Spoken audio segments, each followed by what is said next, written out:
la esquizofrenia? Desde el punto de vista psicoanalítico, la esquizofrenia es un tipo de psicosis cuyo término fue creado por Eugen Bleuler en 1911. Del griego esquizein, que significa hendir, rajar, y frenos, que significa pensamiento, para designar una forma de locura, antes denominada demencia precoz, por Emil Kraepelin, y cuyos síntomas fundamentales son la incoherencia del pensamiento, de la afectividad y la acción, un repliegue del sujeto sobre sí mismo o autismo, ensimismamiento y una actividad delirante. La psicosis es una organización de la subjetividad en la que Freud veía una forma específica de pérdida de la realidad, con regresión del libido sobre el yo del sujeto y con eventual constitución de delirios, historias con una supuesta incoherencia del pensamiento y alucinaciones, distorsión de la percepción, por ejemplo, de la audición, de la vista, del tacto, entre otros. Como tentativa de curación, es decir, estos síntomas le ayudan al sujeto, pero espantan incluso al psiquiatra, y por eso tienden a medicarlos, lo cual no es muy recomendable a menos en casos muy graves. Para Jacques Lacan, el mecanismo constitutivo de la psicosis es la forclusión del nombre del padre, lo que significaría a grandes rasgos que el sujeto no tiene una existencia propia, no tiene un lugar en el deseo materno, lo que es algo inconsciente para esa madre. Desde el punto de vista de Lacan, el sujeto psicótico no pierde la realidad, sino que crea una nueva realidad paralela a la de la mayoría de los demás, personas en la cual él siente que se protege de algo que no sabe qué es, pero le teme. Existen diferentes tipos de esquizofrenia. ¿Cuáles son? Para Sigmund Freud era un tipo de parafrenia, que caracterizaba una de las tres formas de psicosis, a saber, la paranoia, la psicosis maníaco-depresiva o melancolía y la esquizofrenia o parafrenia, como él la llamaba. ¿Se cree que son diversas las causas de esta enfermedad? ¿Cuál es la mejor forma de diagnosticarla? Es importante identificar algunos de los síntomas antes mencionados, ya que empiezan a hacerse notar desde la infancia. Generalmente son niños que tienen dificultades para relacionarse con los demás niños, con familiares, incluso con sus propios padres. Los trastornos del lenguaje, sobre todo la falta de comunicación o habla del pequeño, puede ser un indicador importante a presentarse.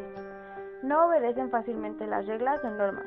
Podrían presentarse berrinches, enojos o temores exagerados ante ciertas circunstancias que a los ojos de los demás no son importantes.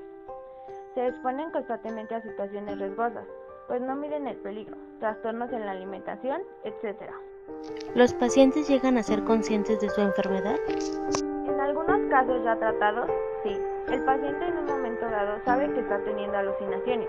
Incluso saben que tienen que tratar de controlar sus temores y que están imaginando cosas. Y en otros casos es difícil que se percaten de eso. Por ello es importante creerles cuando están creyendo ver, escuchar o sentir algo, porque de acuerdo a su realidad psíquica, lo que nos llegan a decir es tan cierto como las palabras que ahora ustedes están escuchando.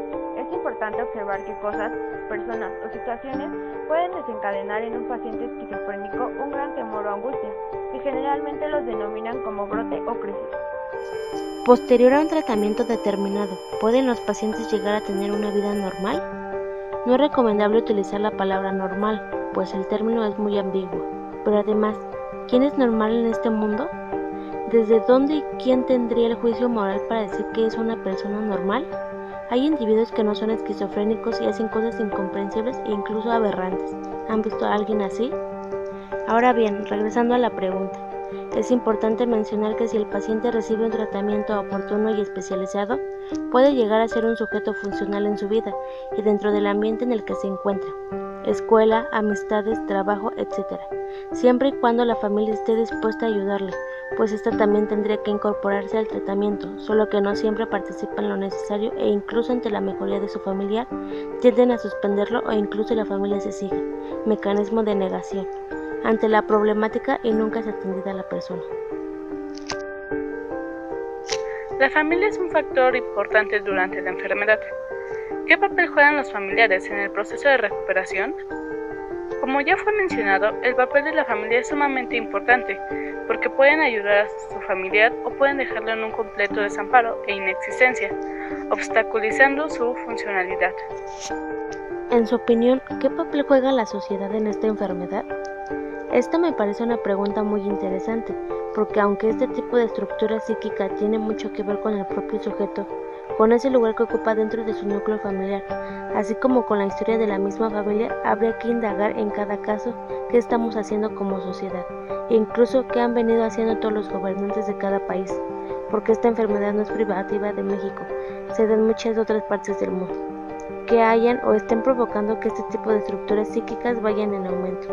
La sociedad generalmente ignora qué y por qué estos sujetos son así, y ante la incomprensión, temor e ignorancia tienden a negar esta problemática. Me parece que sería muy importante que trataran de informarse un poco más al respecto. ¿Cuáles son las consecuencias de que esa enfermedad no sea detectada a tiempo?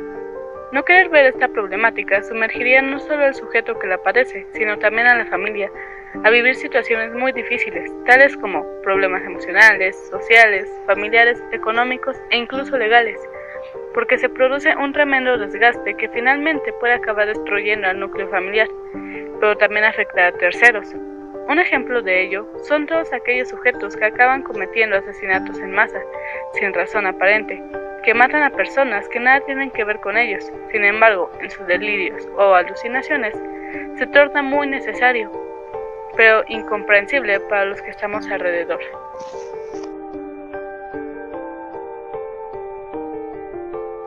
¿Cuáles son las causas de la esquizofrenia? Hoy en día siguen existiendo grandes dudas sobre qué ocasiona esta enfermedad. Sin embargo, las investigaciones han llevado a crear diversas hipótesis sobre qué la ocasiona. Pruebas de genes múltiples. La modalidad del trastorno que vemos más a menudo quizá la genere en varios genes ubicados en diferentes sitios a lo largo de los cromosomas.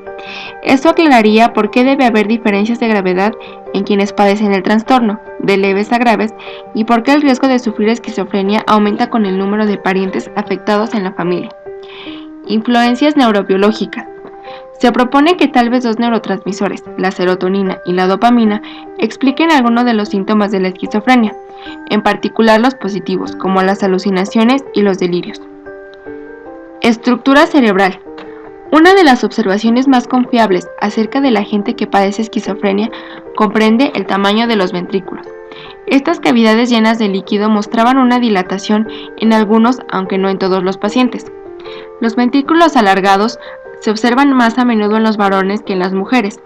Parecen dilatarse en proporción a la edad y la duración de la esquizofrenia. Enfermedades virales. Hay varios estudios que demuestran que la esquizofrenia tal vez esté asociada con la exposición prenatal a la influenza, causando daños en la estructura cerebral del bebé.